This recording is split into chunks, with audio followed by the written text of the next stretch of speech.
Thank you for joining Market News with Rodney Lake. This is a regular program for the GW Investment Institute, where we talk about timely market topics. I'm Rodney Lake, the director of the GW Investment Institute. Let's get started.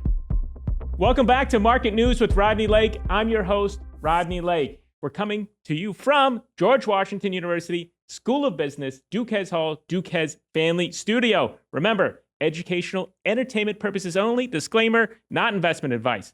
Today, we have a very special guest. Our guest is Mr. Mark Hughes from Lafayette Investments. Mark, thank you for joining us, and thanks for being here on the show.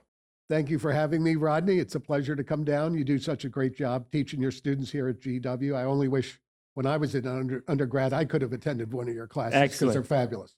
Well, thank you for saying that. You're so kind. And one of the things I want to say thanks to you also is that you come to class regularly and guest lecture, which is a huge benefit for us and a huge benefit from our students. We try to bring in a wide variety of people in the industry. I'll give a little bit on Lafayette and love for you to talk a little bit more, but approximately $1 billion of assets under management, registered investment advisor set up, and managing money for individuals, which I think is unique today in the market. There are different ways to the people manage institutional or only individuals or foundations and endowment. So I think that's a great space. And you obviously have been massively successful over the last 4.5 decades, not to age you, but want to give you credit for all the industry work.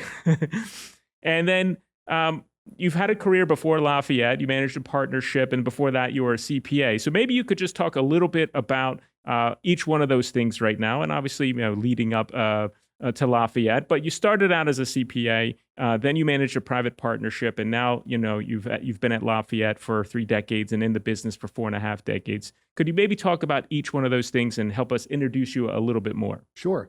I went to a small school in Pennsylvania, St. Francis University, Great fabulous school, and studied accounting. Went to work for Price Waterhouse, now called PwC. Yeah. And I really didn't know what I wanted to do in life. Spent 2 years in accounting and realized that's not where I wanted to be. Thankfully, at the same time, my father and his partners had sold a business, come into a little bit of money, looked around Washington, D.C. There weren't a lot of investment companies around. And they had worked their whole life for some money and didn't want to lose it and didn't know who to trust. So they came to me with some ideas and thought it might be helpful if we formed a partnership to invest their money. Yeah. The great news was that their mandate to me was don't lose our money. So if you get back to Warren Buffett, his 2 rules of investing, very well known, is rule 1, don't lose money.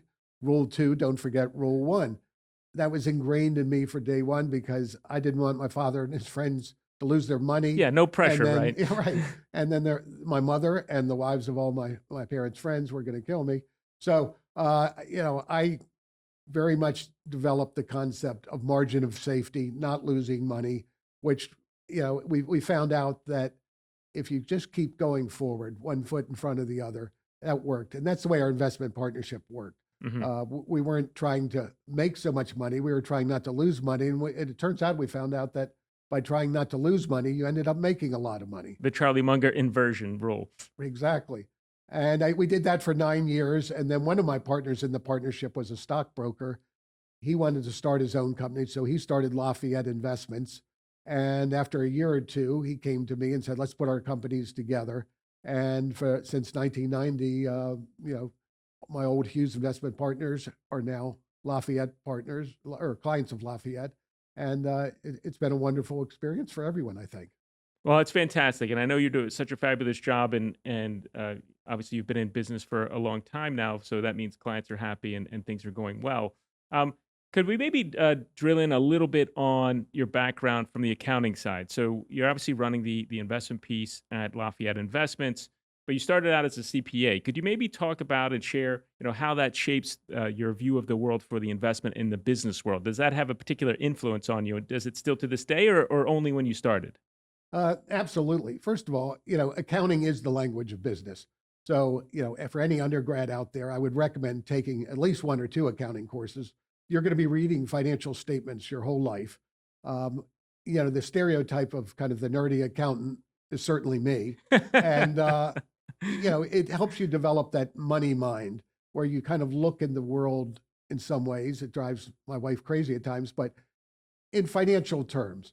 So, accounting helps you. You're going to be reading a lot of financial statements. In a typical year, I'll probably read 400 or 500 annual reports. That's a It's lot quite of a lot. reports. You have to learn to get through them. You're not going to read every page of every one. And the more you do, the faster you get at it, and the more you realize what's important and what's not. So the ability to get through financial statements, know what you want to look for, spot the cash flows, spot the obvious frauds, if you will. Accounting is as much finding things you don't want to do as leading you to the things you do want to do. But if you do it long enough, I think you can get comfortable with accounting in many public companies, and it's nothing but an asset to have that background. And just to drill in a little bit on that, actually. So when you're going through a 10K, for example, Yep. are you looking for the same things in every company, or is it unique to the particular situation for the company you're looking at? Sure. There's some common areas, but every company is unique, so you have to be flexible in what you're looking at. For example, we've just generally avoided companies with too much debt. Hmm. So, I look at two things right off, which is the statement of cash flows and the balance sheet. If there's too much debt, it pretty much goes into we're not interested pile. There's a few things that use leverage that's an exception to, but for most things, that's a big red flag for us. We're trying to follow the cash flow. Hmm. If a company says, for example, that they're buying back a lot of stock, and you look at the financials and the share count never goes down, that's a quick clue that the insiders are probably capturing all of the upside in the form of stock options, equity grants, whatever. So we want the cash flows of the business to flow through to the shareholders, not all of it to the executives. Right. Which is for some executives, a novel concept. Yeah, of course. So on that, when you get an idea, how does that work its way into the portfolio? So if you come across something, maybe it's in a magazine, periodical, see it on the news, hear about it from an industry conference, wherever it happens to be, how does it go from it's an idea that's interesting and I've done some basic research to that gets into a portfolio? Sure. I'm not sure we do anything really unique there. And just how you described it, that's how randomly sometimes ideas do come through. My son, Brendan, who's been working with us the past 11 years. Shout out to Brendan. Shout out to Brendan. He's more in charge of finding the new ideas today. We made him Mhm. chief investment officer a couple years ago, the position I formerly held, but I spend more time monitoring the current portfolio. He's more on the side of working on new ideas. Mhm. And so he'll typically the way it works today is he'll come to me with an idea. He's seen something, he's read something, and says, I think we should look at this. And I know right off the bat, by the time he comes to me, it's not too crazy an idea. Right. He isn't bringing something that he knows I will have no interest in. So he'll bring it to me. And if it's not something I've spent a lot of time on, I'll immediately start digging in, doing things with it, reading the 10Qs, the 10Ks, the annual reports, the proxy statements, whatever scuttlebutt you can find. Right. The odds are if it's a big enough company, I probably have a friend who owns that stock. Right. I might call them up and say, this is what we're thinking. What am I missing? What do you know that I don't know? And it usually takes, say, from 2 to 4 weeks. If it's a company I'm at least a little bit familiar with to Right. start with. And after 45 years, I've at least heard of almost Many every company. companies, yeah. And if you're reading 400 or 500 annual reports a year, you've probably read the annual reports of most of the ideas he'll come to me with. So Mhm. it's rare that he comes to me with something that's You've totally never heard of, yeah. right. So we're not starting at square one.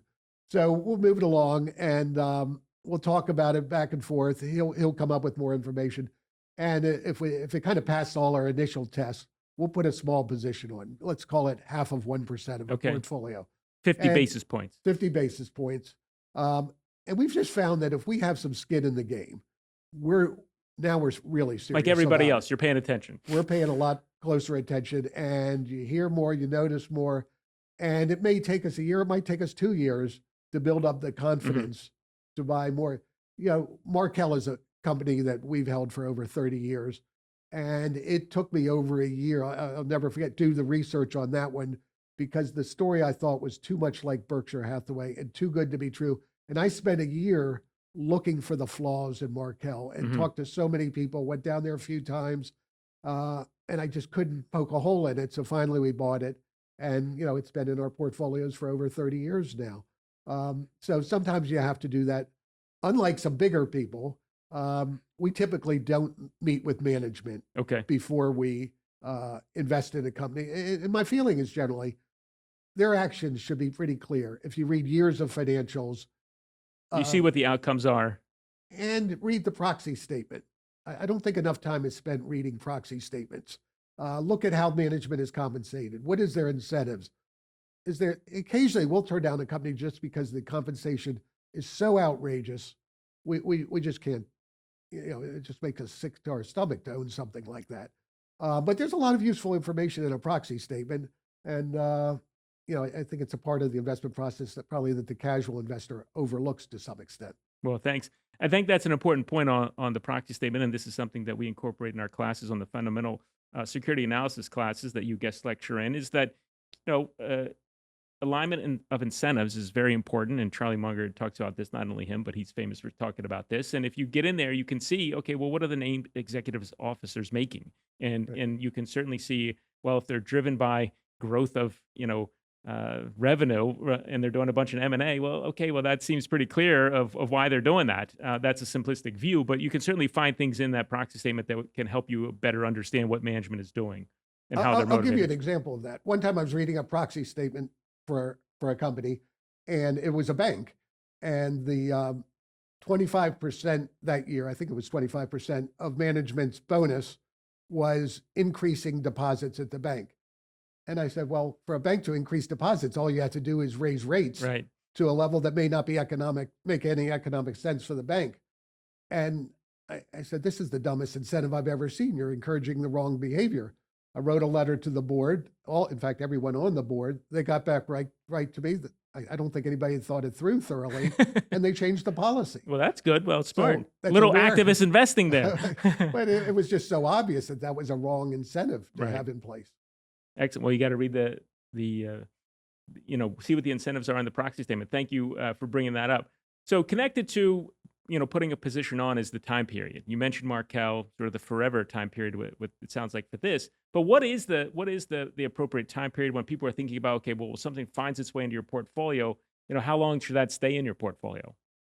My feeling is if it's a good company and if nothing materially changes, it should stay forever. The two biggest positions in our company, Berkshire Hathaway and Markel, have both been owned over 30 years, almost since our company was formed. So, and the nice thing about companies like that is their stock prices seldom get crazy. They never get, they have a very sensible shareholder base, very Mhm. knowledgeable, and the price never gets too high or too low. So you can ride with them. Where we struggle, so our favorite holding period is forever. You mentioned that we manage money for individuals, not institutions. So there are tax consequences. Right. And if if we have a lot of sales in a year and April 15th comes around, I hear from our clients that, it's great to have profits and everything, but they don't like paying taxes. Right. So the longer we can hold on to the money, and it makes economic sense too. The Of fact course. that you can compound your money tax-free for as long as possible. It's probably rare that we ever sell something before 5 years. If we're Okay. right on the company. Right. If we made a mistake, you can't get out fast enough. Right. There's no, we got to hold this till we get back to even or any, and that mindset doesn't exist with us. If it's a mistake, you get out and you move on. But if it's a good business, we hope to own it forever. I mean, the number of companies in our portfolios we've owned over 10 years, it's probably more than half. So we like to ride them as long as we can, as long as we're comfortable with management. The other thing is the longer you own something, the better you know it. Right. And you'll know, is this a serious problem or is this kind of a flesh wound? And they can shrug it off in a year or two, things will be back on track. So I don't like moving around. Maybe I'm just lazy, right? So that's always a possibility. But it just fits better with kind of my mindset that we buy something, we hold it, we like the company. Why change chairs? Right. So connected to this as well is that the valuation. So you coming, we talked about Buffett here, and certainly the Dodd and Graham, the old school valuation piece, buying 50-cent dollars, and this idea. But the market has changed quite a bit. The high quality companies are always more expensive. How do you think about valuation at Lafayette? Sure. The biggest mistake I've made throughout my career, and I think I'm pretty consistent with this, is not paying up for the best companies. And it's took me a long time. I started off as a Benjamin Graham investor, very kind of statistically oriented numbers, and like buying net current asset companies that are cheap Right. financially, that there's something there, and evolved to being an owner of better businesses. And you have to get away from the mindset, I won't pay more than 12 times earnings for something. So, there are limits to what you will pay for a great business, I think. And maybe that's even incorrect. But it took me a long time. Uh, there are valuations that seem too high. I really struggle when it gets above the mid 20s Hmm. PE multiple. And I say PE, it's really cash flow is what we're Right. after. So a 3 or 4% free free cash flow yield is kind of the limits of how far I will go in terms of stretching on valuation. But it's tough. You have companies today. The world is far different from 45 years ago. Companies can get bigger, faster. We have 3 companies coming public this summer. They're likely to all be trillion-dollar companies, the minute they start trading. Obviously, those companies, the growth is just exponential. It doesn't, I'm not sure I'm the best person to be investing in those things. But what we found out, take the Magnificent Seven, is I don't catch them in the early days. Hmm. But, over the years, Microsoft found its way into Lafayette portfolios. Okay. Apple found its way into, Alphabet found its way. Meta found its way. We didn't have to be, and none of those were we there day one. We Right. would have made more money, Right. but Of course. maybe there wasn't enough of a track record. I wasn't sure enough, but there was plenty of money still to be made. So these IPOs coming this summer, I would say I don't have to be. I need them to get more seasoned, see how durable the cash flows are, how long they'll go on for and the like. So I know I won't be participating initially, but it's possible 5 years from now, 7 years from now, there's still a lot of money to be made, and the valuations will hopefully at that time be more reasonable. And I think there's a chance down the road that we could be a player, but I don't see it right from the start. And you mentioned, the market has changed over that last 45 years for a variety of different ways, but especially on the mega cap. Yeah. What do you think is the future? And none of us really know, but curious of your thoughts, given all of your experience. What's the future of that? Do you think that it will be more of the same, that these companies are going to just continue to get bigger and dominate the indexes, or do you think something else? Just curious based on your experience. Well, that's another thing I've been wrong on. I thought there was a sort of a natural limit as to how many $1 trillion. And I thought kind of $1 trillion was the natural ceiling of how big a company could be. And for a lot of reasons, it's, the competition would come in, whatever. But I thought politics, that governments We would break not 'em up, allow these yeah. things to get so big. And here we have $5 trillion companies, right? And the funny thing about the market today is the biggest companies don't look that expensive. Right. I'm shocked at how much Alphabet, Meta have been able to grow. They're still growing mid to high teens, even at their size. It's astonishing.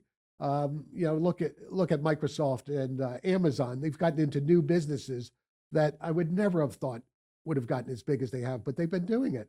So the bigger, I don't know what's going to stop the bigger from keep getting bigger, but I know you need some exposure to them because these are incredible business. These are businesses like 30, 40 years ago just didn't exist. Right. Great businesses at that time would have been Coca-Cola, a very nice business, but a slow, steady Yeah. grower, not things growing 50, 70, 80% a year or more. And it's tough for someone like me to evaluate that kind of growth. And I can't say it's a strong point of mine, but I know if these businesses continue being great businesses, it's likely I'll get a shot at it at some point down the road. And I think we've shown that we'll make investments in these great companies when the valuation becomes a little more reasonable. Thank you. Zooming out a little bit here. So we referencing your 4.5 decades in the business. So you've been through the dot-com 2008 crisis, COVID. Are there some common threads or commonalities, or are they each unique, that you could share with us that you think, okay, these are important. This is some lessons learned from those very, very extreme events? Well, thank you for not mentioning 1987 when I went to work one day and I came home 22% poorer Yeah, than when I down. left my house in the morning, which was kind of interesting since I was a newlywed at that point. But yeah, those periods are so painful to go through. Yeah. And because I manage money for individuals, the way we've gotten through them in the past, as well as we've been able to, is we weren't part of the bubble Hmm. leading into the markets kind of crashing. So in the dot-com era, take that, we didn't own any dot-coms in 98 and 99, and we never looked so stupid in our life. You know, everybody's asking us why, you know, Why don't you own these names? every, Yeah. it looked so easy. And we just kind of held our ground. And then our best relative performance years in Lafayette's history were 2000, 2001, 2002. It wasn't what we owned as much as what we didn't own.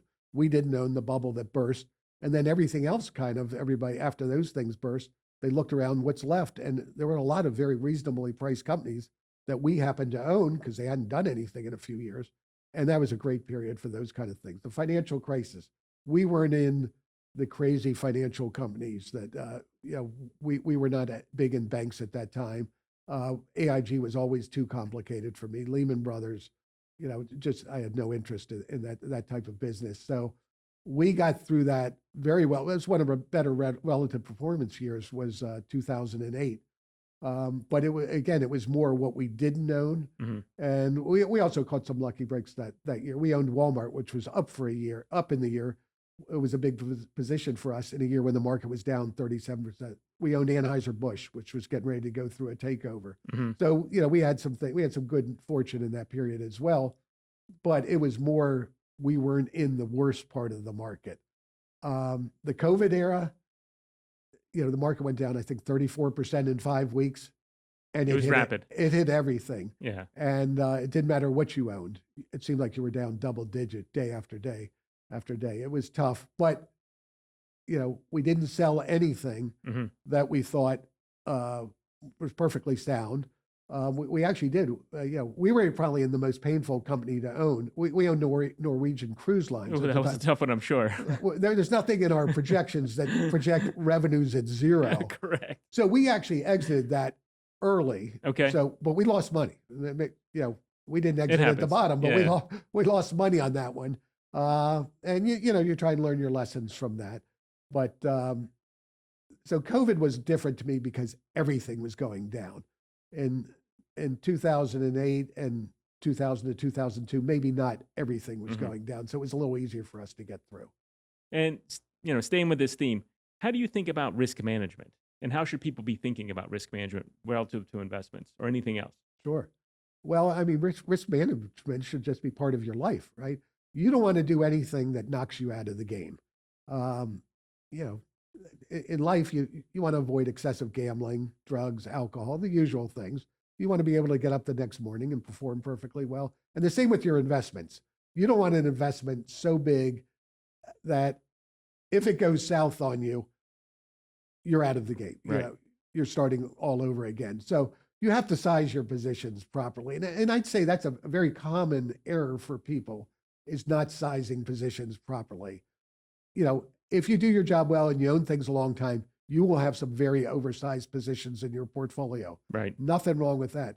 But they shouldn't be the things with the most downside at that point. As they become bigger and bigger, there should still be a margin of safety evident in those positions. And, you know, sometimes it drives me crazy with my job. So I'll have a client, let's say, use an example, say he has $1 million. And I'm very carefully, I'll think long and hard about a $25,000 position. And then that client will call me up one day and say, I just heard about this at a party. I want to put $100,000. Right. And something I've thought long and hard about to put a 2 or 3% position on. They're putting a 10% position on a tip at a cocktail hour. And you'd be shocked how often that happens. And, you know, I wouldn't have a problem if he said, can we buy 100 shares or something? Yeah. But it's never 100 shares. It's always something. 10% of the portfolio. Yes, Yeah. It's huge. So, you know, position sizing, keeping that margin of safety concept in your head is just so important because you'll always be there the next day. And sticking with long-term ideas too here. So you mentioned both these companies already, which is Berkshire Hathaway and Markel. And I've been fortunate to see you at both meetings over the years, including Markel very recently. Could you maybe talk about your experience with these companies and any recommendations? Should people, shareholders or not shareholders, should they be going to these types of annual meetings? That's a great question. And I have benefited so much from going to Berkshire. I've been to Omaha 35 times for their annual meetings. I've been to Markel over 30 times. Another one would be Fairfax Financial up in Toronto, which I've been to not as many times. I should be going more often, but great meetings. And it's not just what you learn from, you know, whether it was Buffett and Munger or Tom Gaynor at Markel. It's all the people that are, you're surrounded by like-minded individuals. You're going to make contacts. I met Tom Gaynor, who's now CEO of Markel, at a dinner the night before or after the Berkshire Hathaway annual meeting. We just happened to be seated next to each other. And he's a very close personal friend, as well as, I've complete faith on him as a CEO. But that relationship would never have developed had I not been in Omaha. For young people today, they're consuming information in a different way from me.